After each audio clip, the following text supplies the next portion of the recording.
मनमोहन की पत्नी उर्वशी बड़ी चुलबुली थी। अपनी अदाओं से मनमोहन को हमेशा बदहोश किए रहती थी।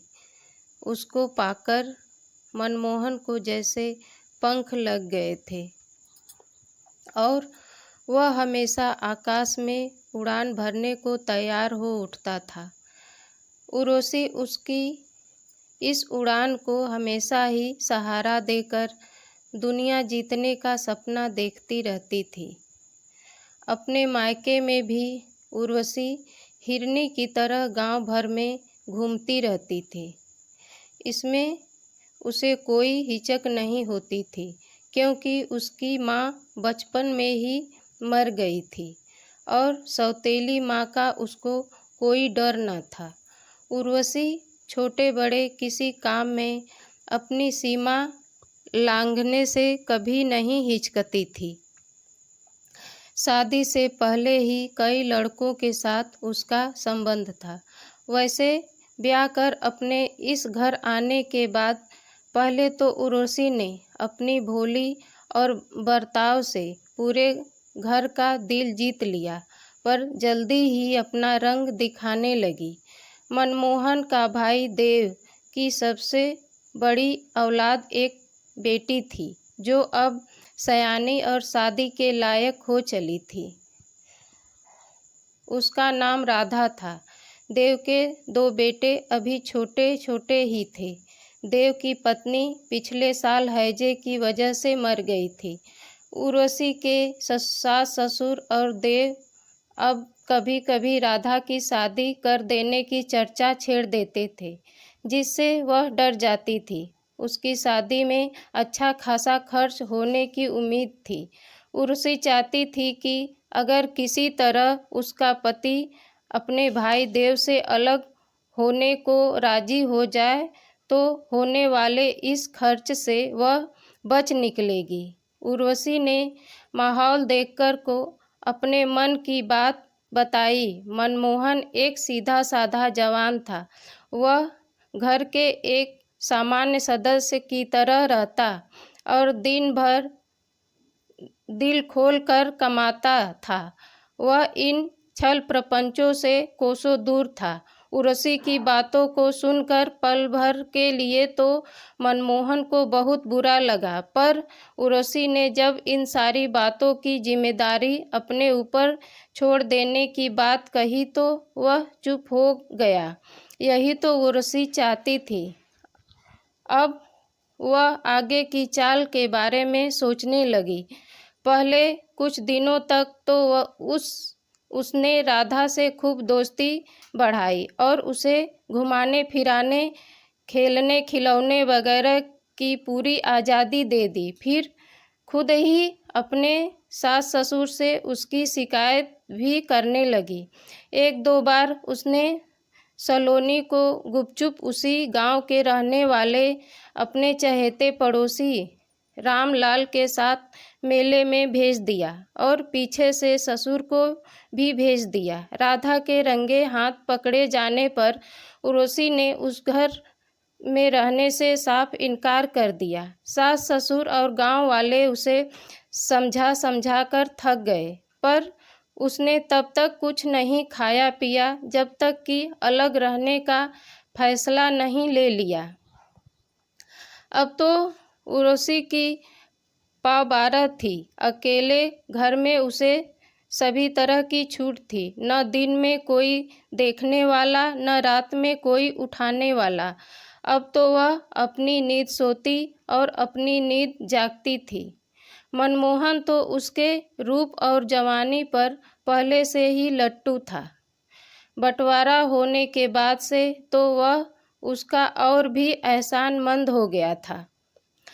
मनमोहन दिन भर अपने खेतों में काम करता और रात में खा पीकर उर्वशी के रूप रस पान कर सोता तो 4 बजे भोर में ही पशुओं को चारा पानी देने के लिए उठता। इस बीच उर्वशी क्या करती है, क्या खाती पीती है, कहाँ उठती बैठती है, इसका उसे बिल्कुल भी एहसान न था और न ही चिंता थी। उर्वशी ने एक मोबाइल फ़ोन खरीद लिया। कुछ ही दिनों में उसने अपने पुराने प्रेमी से फ़ोन पर बात की। सुनो प्रदीप, अब मैं यहाँ भी पूरी तरह से आज़ाद हूँ। तुम जब चाहो समय निकाल कर यहाँ आ सकते हो। केवल इतना ध्यान रखना कि मेरे गांव के पास आकर पहले मुझसे बातचीत करके ही घर पर आना, समझे? ठीक है उर्वशी, तुम्हारी बातों को मैंने कब काटा है। यह आदेश भी सिर आँखों पर, लेकिन जोश के साथ होश कभी नहीं खोना चाहिए। ठीक है, कल दोपहर बाद आऊँगा, प्रदीप बोला। दूसरे दिन सवेरे ही उर्वशी ने मनमोहन को चाय नाश्ता कराकर दोपहर का खाना देकर खेत पर काम करने इस तरह विदा किया जैसे कोई माँ अपने बच्चे को तैयार करके पढ़ने के लिए भेजती है। ठीक 12:30 बजे मोबाइल फ़ोन की घंटी बजने लगी। भीतर बाहर अगल बगल देखकर उर्वशी ने प्रदीप को घर पर आने का सिग्नल दे दिया। प्रदीप सावधानी से उसके दरवाजे तक आ गया और वहाँ से उसे अपने आंगन तक ले जाने के लिए तो उर्वशी वहाँ मौजूद थी ही। करीब 2 घंटे तक प्रदीप वहाँ रहा, मौज मज़ा लेता रहा। फिर जैसे आया था वैसे ही लौट गया। ठीक उसी समय अलग हुई। बराबर के घर में राधा अपने छोटे भाई के साथ पशुओं को खूंटे से बांध रही थी। आज अपने साथ दोपहर का खाना नहीं ले जा सका था, इसी वजह से वह सवेरे ही पशुओं को हाँक लाया था। राधा ने चाची के घर से निकलकर एक अजनबी को जाते देखा तो उसे कुछ अटपटा सा लगा। वह चुप लगा गई। दूसरे दिन भी जब राधा बैलों को पानी पिलाने के लिए दरवाजे पर आई तो गांव के ही रामलाल को उर्वशी के घर से निकलते देखा। देखते ही वह पहचान गई कि यह वही रामलाल है जिसके साथ चाची उसे बदनाम करके दादा दादी और उनसे अलग हुई थी। अब तो राधा के मन में कुछ उथल पुथल सी होने लगी। उसने अपने मन को शांत कर एक फैसला लिया और मुस्कुराने लगी। एक दिन उससे फिर एक नया अजनबी उस आंगन से निकलते हुए दिखा। अब राधा से रहा नहीं गया। उसने अपनी दादी से सारी बातें बताई। वह बूढ़ी अपनी एक खास जवान पड़ोसन से मदद लेकर इस बात की जांच में जुट गई। तीनों मिलकर छिप छिप कर एक हफ्ते तक निगरानी करती रही। राधा की बात 16 आना सच साबित हुई। फिर दादी ने अपने बड़े बेटे देव और अपने पति से सहयोग लेकर एक नई योजना बनाई और 2-4 दिनों तक और इंतज़ार किया। दूसरी ओर उर्वशी इन सभी बातों से अनजान मौज मस्ती में मशगूल रहती थी। वैसे उसके घर में जो भी मर्द आता था वह कोई कीमती चीज़ उसे दे जाता था। प्रदीप को आए जब कई दिन हो गए तो उर्वशी के मन की तड़प बढ़ गई। दिल जोर से धड़कने लगा। उसे ख्याल आया कि सिकंदर भी आने से मना कर चुका है तो क्यों न आज फिर एक बार प्रदीप को ही बुला लिया जाए। उसने झट से मोबाइल फ़ोन उठा लिया।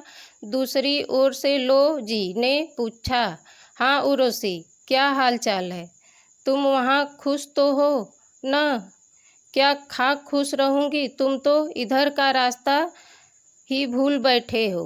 दिन भर बैठी रहती हूँ मैं तुम्हारी याद में और तुम तो जैसे डुमरी का फूल बन गए हो। बोलो क्या हुक्म है? आज तुम दोपहर के 12 बजे मेरे घर आ जाओ।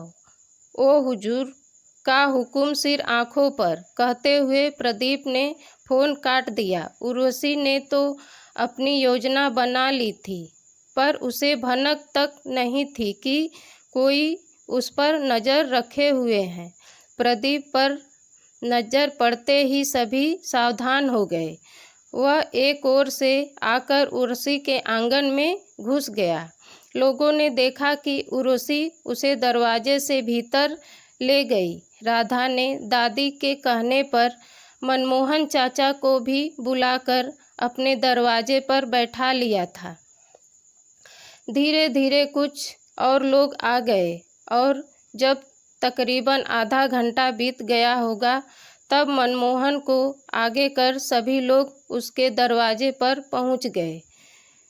के संग पास पड़ोस के लोगों को देखकर उसके होश उड़ गए। वह कुछ बोलती इससे पहले ही पूरा हुजूम उसके आंगन में घुस गया और प्रदीप को भी धर दबोचा। पत्नी उर्वशी के सामने हमेशा भीगी बिल्ली बना रहने वाला मनमोहन आज न जाने कैसे बब्बर शेर बन गया। दहाड़ता हुआ उस पर पील पड़ा और चिल्लाया, आज मैं इसको जान से मार कर ही चैन की सांस लूँगा।